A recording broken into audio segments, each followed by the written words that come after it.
বিসমিল্লাহির রহমানির রহিম। আসসালামু আলাইকুম ওরহমতুল্লাহি ওয়াবারাকাতুহু। সত্য অনুসন্ধানী তরুণ হযরত সালমান ফার্সি রাদিয়াল্লাহু তাআলা আনহু। পারস্যের বিস্তৃত প্রান্তরে আজ থেকে বহু শতাব্দী আগে এক নবজাতকের জন্ম হয়েছিল। নাম সালমান। তার জন্ম হয়েছিল এমন এক পরিবারে যারা ছিল সমাজে সম্মানিত, ধনবান ও ধর্মপরায়ণ, কিন্তু তাদের ধর্ম ছিল মজুসী অর্থাৎ আগুন পূজারী ধর্ম। তার পিতা ছিলেন ওই অঞ্চলের এক বড় জমিদার ও ধর্মগুরু, যিনি আগুনকে আলোক ও শক্তির প্রতীক মনে করতেন। সালমান রাদিয়াল্লাহু তাআলা আনহু ছোটবেলা থেকেই ছিলেন মেধাবী, বুদ্ধিমান ও কোমল হৃদয়ের। পিতা তাকে সর্বদা আগুনের মন্দিরে নিয়ে যেতেন, যেন সে আগুনের সেবায় অংশ নেয়, কারণ তারা বিশ্বাস করত এই পবিত্র আগুন কখনো নিভতে পারবে না এবং এর মধ্যে দেবত্বের প্রতিচ্ছবি রয়েছে। ছোট সালমান অবাক হয়ে দেখতেন কিভাবে মানুষ আগুনের চারপাশে মাথা নত করে, প্রার্থনা করে, দান দেয় এবং সেই আগুনকে প্রভু হিসেবে ডাকে। কিন্তু তার ছোট্ট মনে এক প্রশ্ন জ্বলত, এই আগুন যদি সত্যি ঈশ্বর হয়, তবে সে নিজে কেন নিভে যায়? কেন তাকে মানুষকে কাঠ জুগিয়ে জ্বালিয়ে রাখতে হয়? এই প্রশ্নই ছিল সত্য অনুসন্ধানীর প্রথম আলো, যা তার হৃদয়ে জ্বলে উঠেছিল। পিতা অবশ্য এসব প্রশ্ন পছন্দ করতেন না। তিনি চাইতেন সালমান হোক একনিষ্ঠ আগুন পূজক, তার উত্তরসূরি। তাই তিনি ছেলেকে মন্দিরেই রাখতেন, যাতে অন্য কোনো চিন্তা তার মনে না আসে। কিন্তু আল্লাহ তাআলা যাদের হৃদয়ে সত্যের আলো জ্বালিয়ে দেন, তাদের মন কখনো শৃঙ্খলে বন্দী থাকে না। একদিন সালমানকে পাঠানো হলো জমি দেখতে। পথে তিনি হঠাৎ শুনলেন পাশের এক গ্রামে খ্রিস্টানদের একটি গির্জা আছে, যেখানে তারা এক আল্লাহর ইবাদত করে, কোনো আগুন নয়, কোনো মূর্তি নয়। কৌতূহলী সালমান সেখানে গেলেন। তিনি বিস্মিত হয়ে দেখলেন মানুষ কাঁদছে, নামাজ পড়ছে, বিনয় ও ভালোবাসায় এক মহান সৃষ্টিকর্তার দিকে মুখ ফিরিয়ে আছে। তার হৃদয় কেঁপে উঠল। তিনি বুঝলেন, এটাই তো সত্য ধর্ম। এরা যে প্রভুর উপাসনা করছে, তিনি নিশ্চয়ই আগুনের চেয়ে মহান। সেদিনের সেই দৃশ্য বদলে দিল তার জীবন। তিনি সিদ্ধান্ত নিলেন তিনি সত্যের সন্ধান করবেন, যতই কষ্ট হোক না কেন। কিন্তু এই খবর যখন তার পিতার কানে গেল, তখন তিনি ভয় পেয়ে গেলেন। আমার ছেলে ধর্ম ত্যাগ করছে।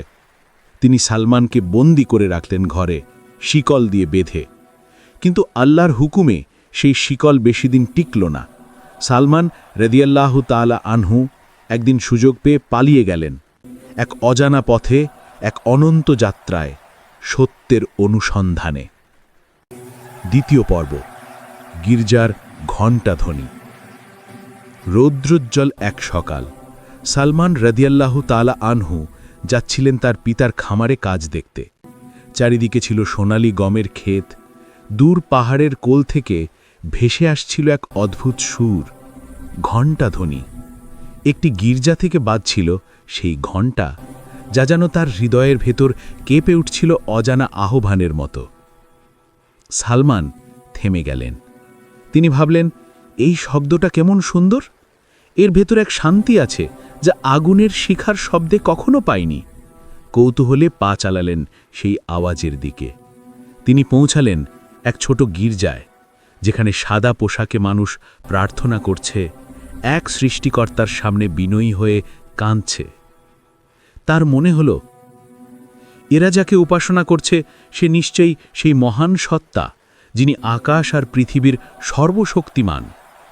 সেদিন থেকে তিনি গির্জায় যাতায়াত শুরু করলেন, পুরোহিতদের কাছে ধর্ম সম্পর্কে জানলেন এবং ধীরে ধীরে তার অন্তর পুরোপুরি একত্ববাদের দিকে ঝুঁকে গেল। কিন্তু তখনও ইসলাম প্রচার শুরু হয়নি।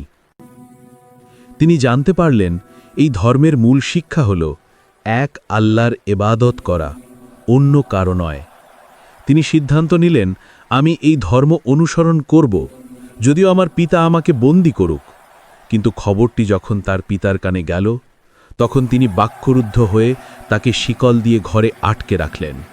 তবুও সালমানের অন্তরের ঘণ্টাধ্বনি থামল না। একদিন এক বিশ্বস্ত ভৃত্যের সাহায্যে তিনি শিকল খুলে পালিয়ে গেলেন দূর এক দেশে, সিরিয়া, যেখানে তিনি শুনেছিলেন সবচেয়ে ধার্মিক খ্রিস্টান পণ্ডিত বসবাস করেন। তিনি চলে যাচ্ছিলেন অজানা পথে, সঙ্গে ছিল না কোনো অর্থ, না কোনো সঙ্গী, শুধু ছিল এক অদম্য আকাঙ্ক্ষা, সত্যের সন্ধান। রাতের আধারে পালিয়ে আসা এক তরুণ, ক্লান্ত শরীর কিন্তু অদম্য হৃদয়। তিনি আর কেউ নন, সালমান ফার্সি রাদিয়াল্লাহু তাআলা আনহু। আগুনের পূজা, রাজকীয় প্রাসাদ, পিতার ঐশ্বর্য সব ছেড়ে তিনি এখন পথে পথে সত্যের খোঁজে এক ভিক্ষুকের মতো। অনেক কষ্টে তিনি পৌঁছালেন সিরিয়া দেশে, যেখানে তখন খ্রিস্টান ধর্মের জ্ঞানী ও সৎ এক পুরোহিত বসবাস করতেন। সালমান তার কাছে গিয়ে বললেন, হে পিতা, আমি দূর দেশ থেকে এসেছি। আমি আগুন পূজকদের ধর্ম ত্যাগ করেছি। আমি আল্লাহকে খুঁজছি, সেই সৃষ্টিকর্তাকে যিনি আসমান ও জমিনের মালিক। আপনি কি আমাকে শেখাবেন? পুরোহিত তার চোখে তাকিয়ে বললেন, তুমি ধন্য বালক, কারণ তুমি সত্যের পথে পা রেখেছ। আমি তোমাকে আল্লাহর উপাসনা শেখাব। এরপর সালমান তার সেবায় থেকে গেলেন বহু বছর। তিনি তার কাছ থেকে এক আল্লাহর প্রতি ঈমান, দোয়া, তওবা ও ন্যায়ের শিক্ষা শিখলেন। সালমানের মনে শান্তি এলো। তিনি মনে করলেন হয়তো এখানেই সত্য পেয়েছেন।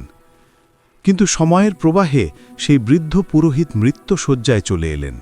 সালমান কাঁদতে কাঁদতে বললেন, হে শিক্ষক, আপনার পর আমি কোথায় যাব? আমি তো শুধু আল্লাহর পথে থাকতে চাই। বৃদ্ধ পুরোহিত বললেন, বেটা, আমাদের মধ্যে সৎ মানুষ আজ খুব কম, কিন্তু মসুল দেশে এক ধার্মিক ব্যক্তি আছে, সে আল্লাহর পথে আছে, তুমি তার কাছে যাও। সালমান সেখানে গেলেন। আবার নতুন জীবনের শুরু। তিনি সেখানে থেকেও একইভাবে শিক্ষা নিতে লাগলেন, আল্লাহর একত্ব, প্রার্থনা, সৎ জীবন এবং নবীদের শিক্ষা। কিন্তু কিছু বছর পর সেই শিক্ষকও মৃত্যুর পথে। মৃত্যুর আগে তিনি বললেন, বেটা, আমি তোমাকে এখন নাসিবিন শহরে যেতে বলি। সেখানে এক আল্লাহ ভীরু মানুষ আছেন, তার কাছে তুমি সত্যের আলো পাবে। সালমান আবার রওনা হলেন। এক শিক্ষক থেকে আরেক শিক্ষক, এক শহর থেকে অন্য শহর। একেই বলে সত্যের তৃষ্ণা। শেষ পর্যন্ত তিনি পৌঁছালেন আম্মুরিয়া, বর্তমান তুরস্কের এক অঞ্চল। সেখানে ছিলেন এক বৃদ্ধ ও ধার্মিক ব্যক্তি। সালমান তাকে বললেন, আমি বহু শিক্ষক দেখেছি, সবাই এক আল্লাহর কথা বলেছেন, কিন্তু আমি এখন এমন এক নবীর খোঁজে আছি যার আগমনের কথা তারা বলতেন। বৃদ্ধ গভীরভাবে বললেন, হ্যাঁ বেটা, এখন সেই সময় ঘনিয়ে এসেছে। শেষ নবী আসবেন, তিনি হবেন আরব ভূমিতে। তার বৈশিষ্ট্য হবে তিনটি। এক, তিনি উপহার গ্রহণ করবেন, কিন্তু দান হিসেবে নেওয়া খাবার খাবেন না। দুই, তার দুই কাঁধের মাঝে থাকবে নবুয়তের মোহর। তিন, তিনি দাস ও গরিবদের মুক্তি দেবেন, ন্যায় প্রতিষ্ঠা করবেন।